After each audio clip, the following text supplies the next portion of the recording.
I think learning what you don't like is just as important as learning what you like. It's like process of elimination. So as you go and get the next job, I think that really helps.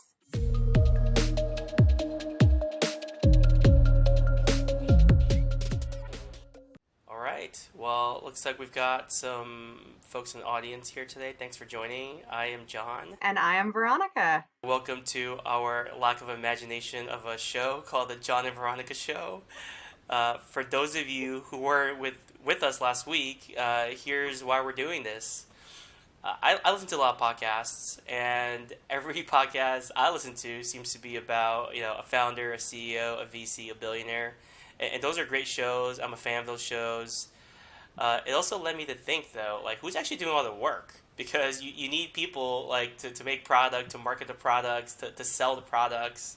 And I'm really interested in kind of who does that. So our show focuses on the people who are mid-career and at the pinnacle of their craft, product marketing, business development, and more.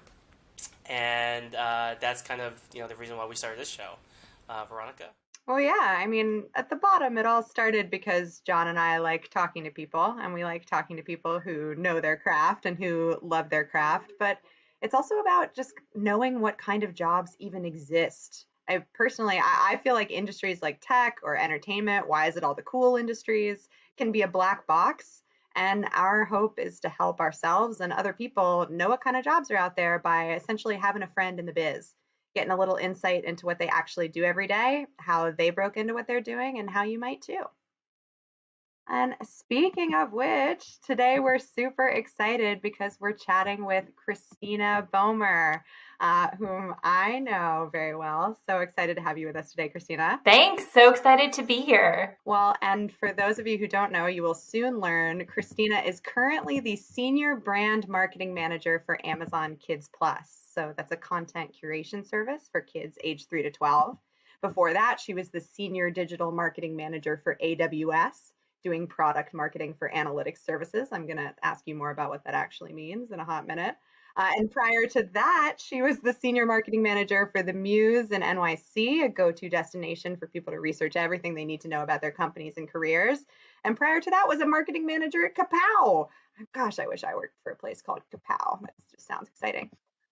So a lot of senior marketing management in your life, Cristina. Well, and for someone who doesn't work in marketing for day to day, I wonder if we can start in a super basic place. Forgive me for the question, but what is marketing? I love this question because I also think it can mean so many different things. And I'm curious, if I asked my parents if they know what I do, if they could articulate that. I'm not sure they could.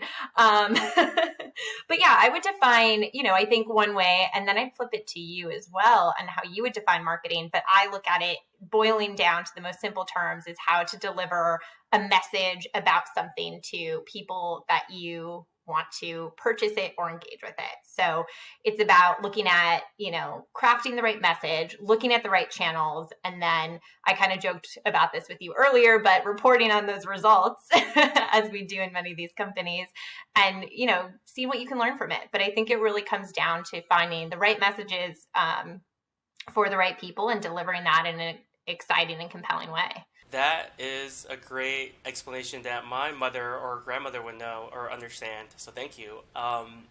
So could you tell us a little bit about what your day-to-day looks like? Like Tuesday morning. What did you do Tuesday morning? Yeah, I think that every marketing role, depending on what company you're in, is a little bit different. And I've experienced a wide variety of what I did. I think where the roles I love the most and what I've seen at startups and I've also seen at Amazon is the ability to kind of wear a lot of different hats. So there are different parts of marketing that you can focus on. So someone could be focused on email only.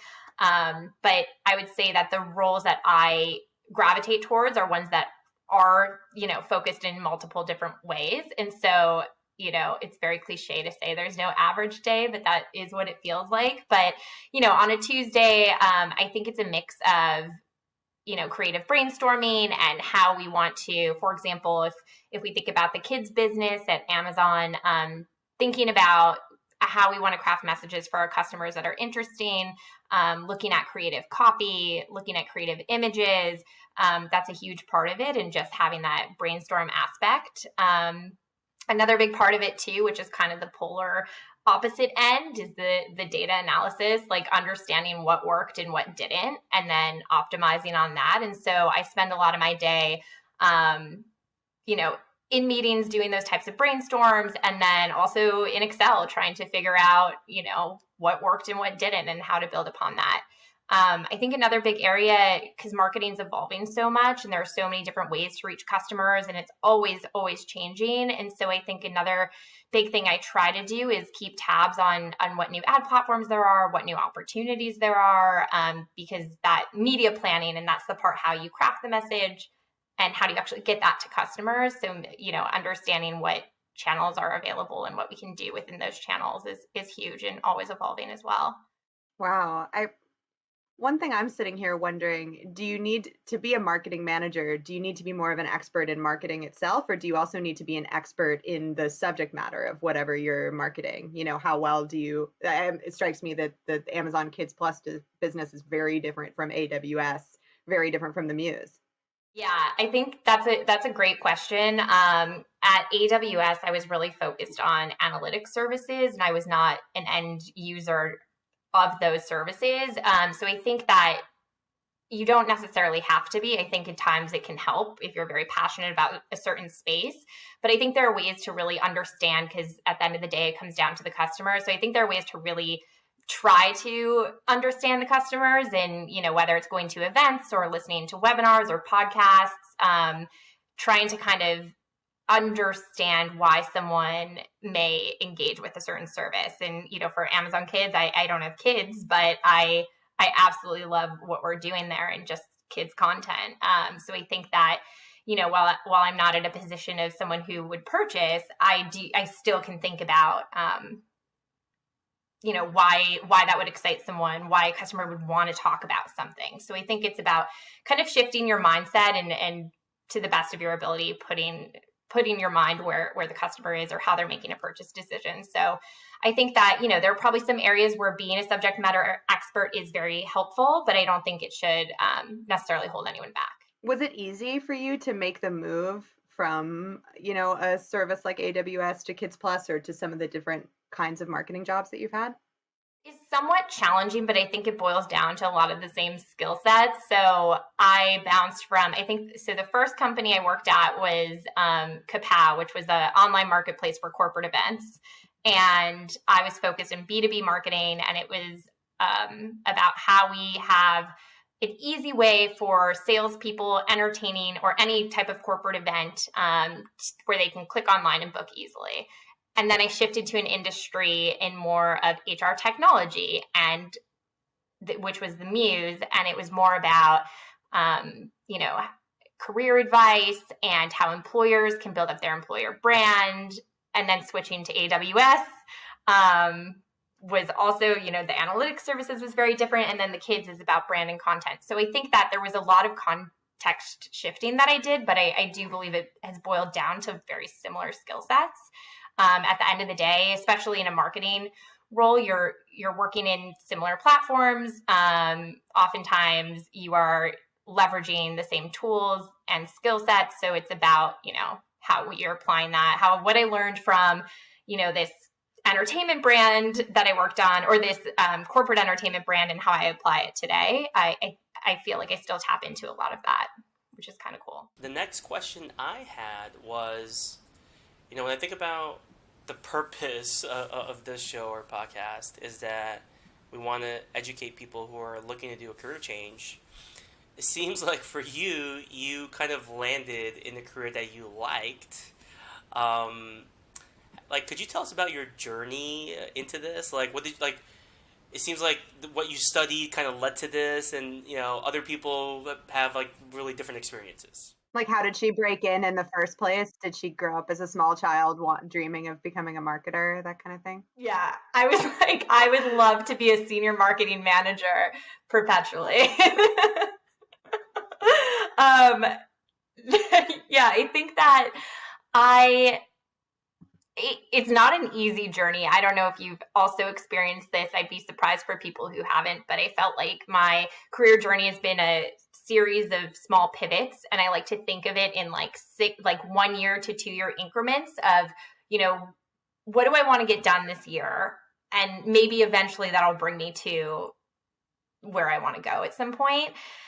And so I think that, my first job I had at Kapow, I was very lucky because I got to do a lot of different things. And it's not what I thought I wanted to do either. I had worked right out of college, I worked at a big PR agency, and I thought that's the route I wanted to go. I wanted to be in an agency and do PR, and it needed to be the biggest agency. And I didn't get a job out of that internship. And so then I had to job search. And I landed at this startup, and I was the third employee. I think one of my former coworkers is on here right now. So hi, Alyssa.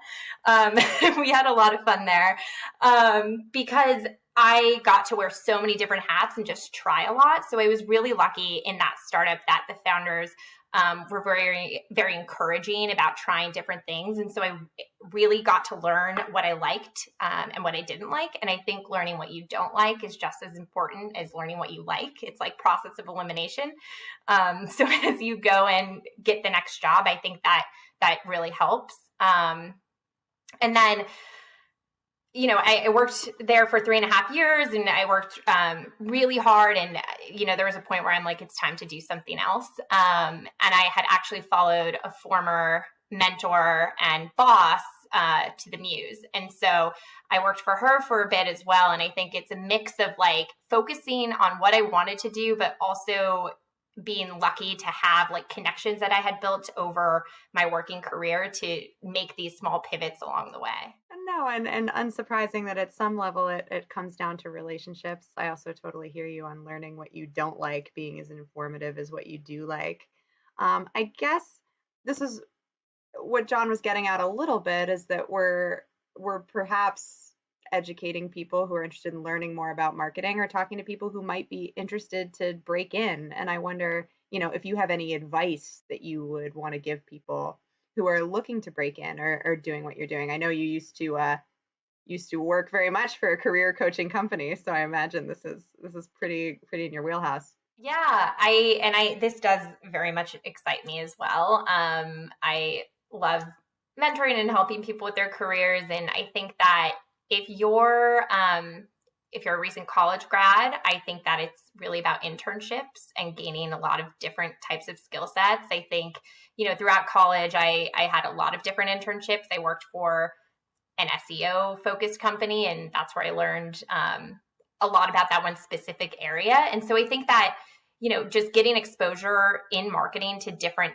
types of marketing and trying a lot of different things and not being afraid to do that is huge. And I think that if you're someone who's looking to do a career shift, so you have, several years of experience, but it's not in marketing, but you want to switch into marketing and maybe an internship isn't an option, I think then it's about drilling it down to what core skill sets you do have that can help with the transition into marketing.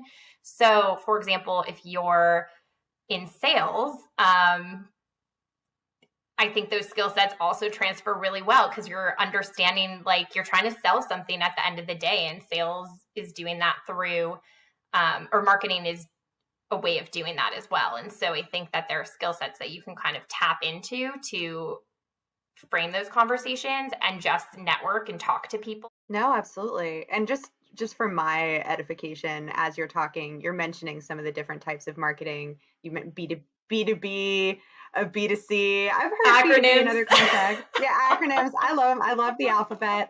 I wonder, can you sort of spell out a little bit some of the differences between the kinds of marketing that you're mentioning? B2B is really just business to business. And so it's focused on, I am trying to sell services into a decision maker in a business. And then B2C is, of course, business to consumer. And so that's more about oftentimes mass marketing, and it's sometimes tapping into different channels as well. So I think of marketing as an umbrella. So if you have marketing as this broad term and what does it mean? A lot of different things can fall under it. So I think, public relations is an aspect of it. Branding is an aspect of, what's our look and feel and tone of voice in our logo. Then you can have, a big focus on digital, and that's where SEO, which is search engine optimization, comes in. And SEO is really focused on, if I type something into Google, how do I make my widget or whatever it is come up fully and available and visible to people? And so, a lot of these role types too have specialists who are experts in those areas. And so you can take a career path where you are a bit of a generalist and do a lot of different things, which is what I really love, or you can develop as a specialist if you're really passionate about this search engine optimization or brand, and you can focus fully in, one of these specialist areas as well. All this talk about, the different marketing roles. I mean, I know that you are hiring for your team at Amazon. Is there any? Can you describe the roles that you're looking for? Yeah, so right now I'm looking for someone to focus on customer engagement. And so this is about, our current customers. How do we let them know what's on our service and keep them engaged? And so it's someone who can really, this would be focused on certain channels like email marketing and building nurture programs, which is kind of another buzzword, but it's really focused on, how do we, if I'm a customer, how do I stay engaged with content or updates that are happening? And based off of certain actions I might take, how do you email me or send me a push notification on my phone to let me know that there is new content available or a new feature available on any devices? So this is the focus of that role, and I think it's an exciting role. So if anyone wants to reach out and learn more, I'm happy to chat about it. And you get to work with Veronica in some capacity, which is also amazing. When you were talking about how part of being a good marketer and being the generalist that you are is staying up on the latest new tools, new skills for the marketing fans on the line, do you have any particular books or blogs or places where you go to learn what's up? Yeah, I mean, I subscribe to like Marketing Land. I read a lot of different marketing blogs. I read TechCrunch a lot. I think one of my favorite marketing books that I've read and have recommended for many people is Word of Mouth Marketing. It's really, I think, goes to the core of what I think really matters in marketing, because if you have a good campaign that you're sending, let's say if you're doing a television campaign, that's amplified by word of mouth. So someone talking about it to a friend. And so this book, Word of Mouth Marketing, I think is really great because it really gets to the core of like what makes people talk about something, which I think is like the ultimate goal, is to drive that as well.